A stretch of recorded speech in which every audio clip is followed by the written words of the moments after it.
I wonder what the neighbors in Nazareth thought about this family.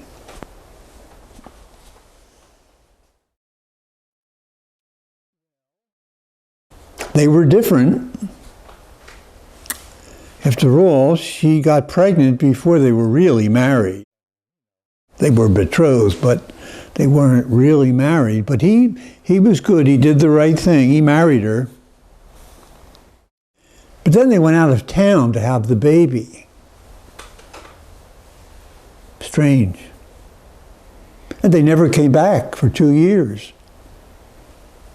They said that they went down to Egypt because Herod was trying to kill their child, but Herod, interested in a couple from Nazareth, of all places? One wonders. They did come back after 2 years, so we don't know what he was like going through the terrible twos.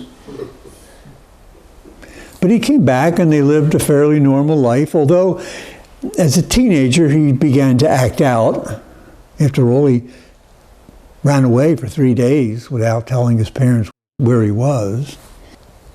But then as he got older, he used to go off into the hills and into the fields and said he wanted to pray.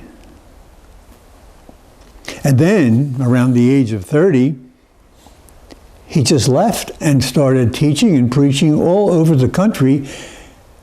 And he'd never even been to school. He never had associated with a rabbi as a teacher, but he became a teacher.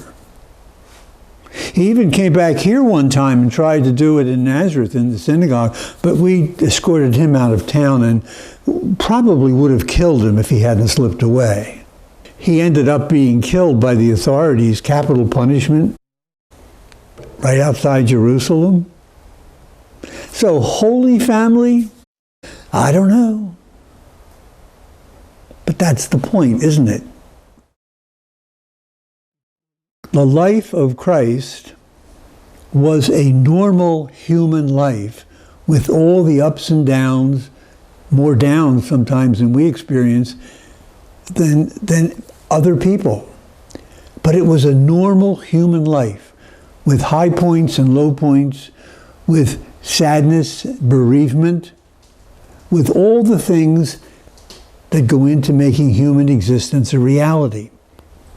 And that's why this feast, right in the middle of the week, we're celebrating the coming in the flesh of God, is so important, because it shows us that God is coming to us in the normal, ordinary ways of life. That's where he will find us, hopefully, and that's where we will find him. The becoming flesh of God, the becoming human, the Creator becoming one of his own creatures, is the way we all return to God. God makes us like him by becoming like us. And isn't that where it all got started? If you eat this fruit, you will be like God. That's what we've always wanted. So God is just giving in to our desire to be godly, to be like him. He does it by becoming one of us. That's the mystery of Christmas, that's the mystery of the Incarnation, and that's why we're all rejoicing this week and in the year ahead.